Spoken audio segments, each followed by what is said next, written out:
जर पुढे सोड राज्यावरचे पदाधिकारी दिसू दे पहिल्यांदा, म्हणजे मग काय होईल थोडं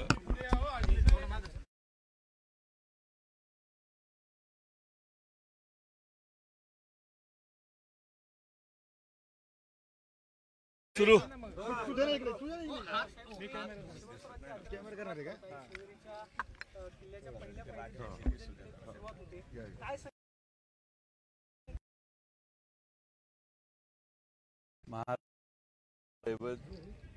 छत्रपती शिवाजी महाराजांच्या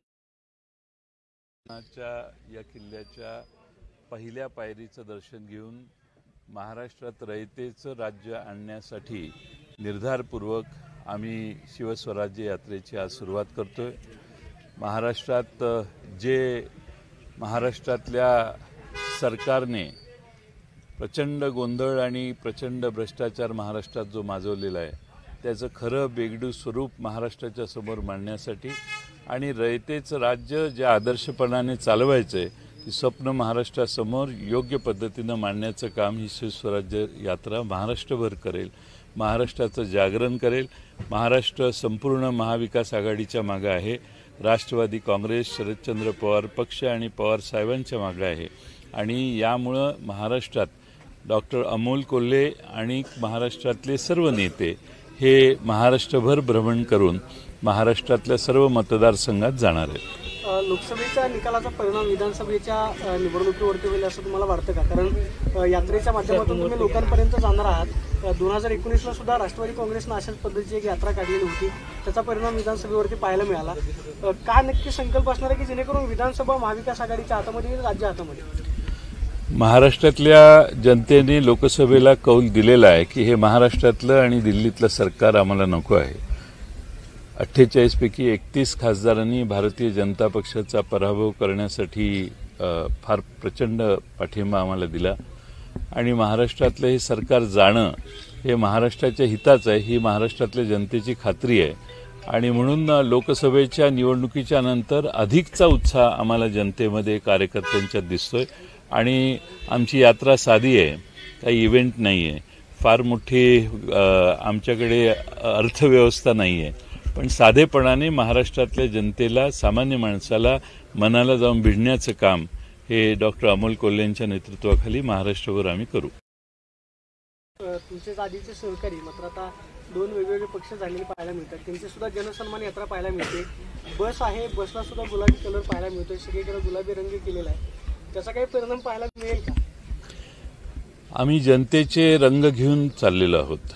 जनतेच्या मनातला, जनतेच्या विश्वासाचा जो रंग आहे त्याच्यात वैविध्य आहे, त्याच्यात मोनोटोनसपणा नाही आहे आणि जनतेची दुःख, जनतेचा आनंद, जनतेत समरूप होणारी आमची यात्रा आहे। त्यामुळे त्याला जनतेपासून वेगळं करण्याची, विशिष्ट रंग देण्याची आम्हाला आवश्यकता भासत नाही।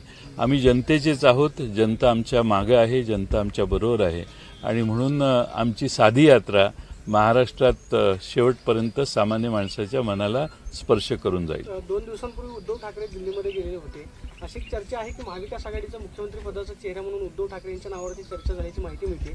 महाविकास आघाडीमधलं मुख्यमंत्री पदाचं सूत्र काय असेल, त्याचबरोबर जागा वाटपाचं सूत्र काय असेल, काय प्राथमिक चर्चा झाली? उद्धव ठाकरे हे आमच्या महाविकास आघाडीच्या पहिल्या मंत्रिमंडळाचे मुख्यमंत्री होते, आमचे ते नेतेच होते, त्याबद्दल काहीच वाद नाही आणि त्यामुळे त्यांनी दिल्लीत जाणं, वेगळ्या पक्षांना भेटणं हे महाविकास आघाडीच्या दृष्टीने हितकारक आहे, आवश्यक होतं। ते जाऊन आले याचा आम्हा सगळ्यांना समाधान आहे आणि आम्ही एकत्रित एकसंघपणाने उद्याच्या निवडणुका लढवणार आहोत। जागा वाटपाबाबत चर्चा नाही आहे, अजून सुरू नाही। पहिला एक फेरी परवाच झाली, आता पुढच्या फेऱ्या लोकसभेच्या अधिवेशन संपल्यानंतर चालू होतील। शिरूर लोकसभा क्षेत्रातील किती विधानसभा खरं तर राष्ट्रवादी लढणार आहे महाविकास आघाडी? आता त्याच्याबद्दल आकडा सांगणं योग्य होणार नाही, कारण आमच्या महाविकास आघाडीच्या चर्चा पूर्ण होण्याच्या आधी प्रत्येक जिल्ह्यातल्या, प्रत्येक मतदारसंघातल्या जागा सांगणं हे महाविकास आघाडीच्या चर्चेत व्यत्यय आणणारं। पुन्हा राष्ट्रवादी शरद पवार गटातील अशी सुद्धा चर्चा, यात काय तथ्य? असं मी ऐकलेलं आहे। म्हणजे येणार आहेत मला भेटलेले नाहीत, त्यामुळे माझा काही संपर्क नाही. जर येणार असतील तर पक्षात घेतलं जाणार का पुन्हा? अशा जर तरच्या प्रश्नाला छत्रपतींच्या किल्ल्याच्या या पहिल्या पायरीवर उभं राहून उत्तर देणं हे मला योग्य वाटत नाही. गेल्या वेळेला पवार साहेबांचं त्यांनी इथून स्वागत केलं होतं. ते म्हणजे मी इथला आमदार असल्यामुळे केलं. तुमचं स्वागत केलं त्यांनी? अजून तरी नाही. तुम्ही तुमच्या डोळ्या देखत जे काय होईल ते आहे. आमचं हे आहे, मी काय कोणाला खाजगीत भेटत नाही आहे या दौऱ्यात, त्यामुळं अजून तरी नाही आहे. आणि मला वाटतं की आम्ही राष्ट्रवादी काँग्रेस पक्ष, शरदचंद्र पवार पक्षाच्या कार्यकर्त्यांचा हा मेळावा बोलवलेला आहे. आमचे मित्रपक्षही काही प्रमाणात त्यात सहभागी झाले तर त्यांचं स्वागत आहे, पण जे आमच्या बरोबर नाही आहेत ते येतील अशी अपेक्षाही आमची नाही. शिवस्वराज्याची यात्रा आणि आत्ताची यात्रा काय फरक वाटतो, बदल काय वाटतात? शिवस्वराज्य यात्रेची दुसरं पर्व जे आहे त्याच्यामध्ये महाराष्ट्रातल्या जनतेचा पाठिंबा लोकसभेत जो व्यक्त झाला आहे त्याचा आत्मविश्वास आहे.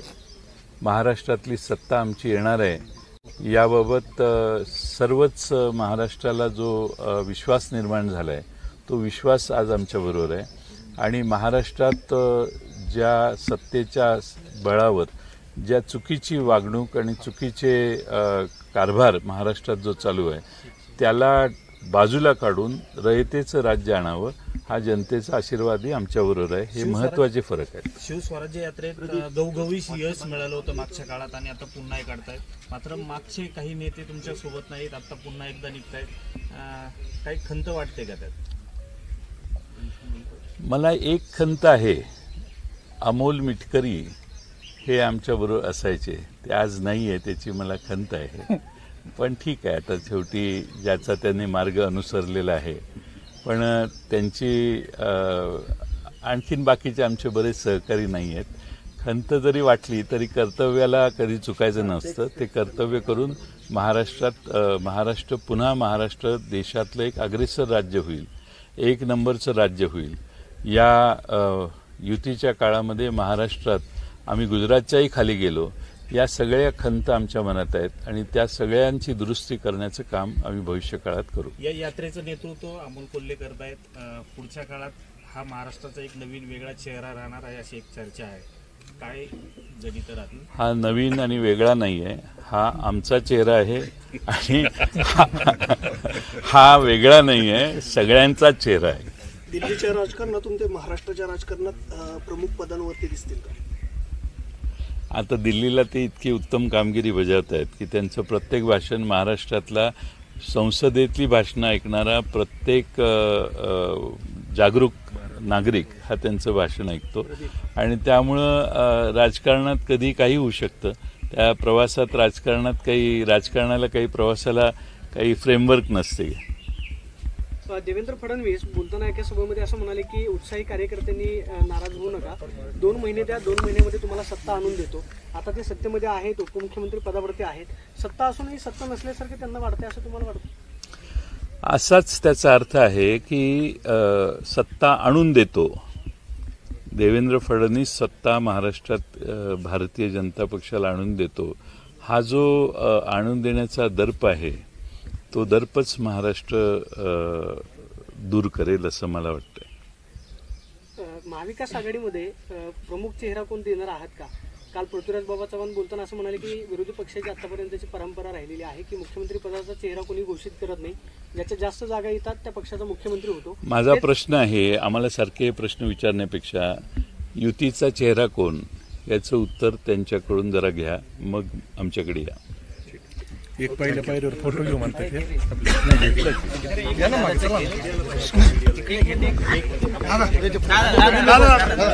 नंतर घेऊ. छत्रपती शिवाजी महाराज की तुमचं आमचं नातं काय? तुमचं आमचं नातं काय? छत्रपती शिवाजी महाराज की जय भवानी, जय शिवाजी, जय भवानी, जय शिवाजी.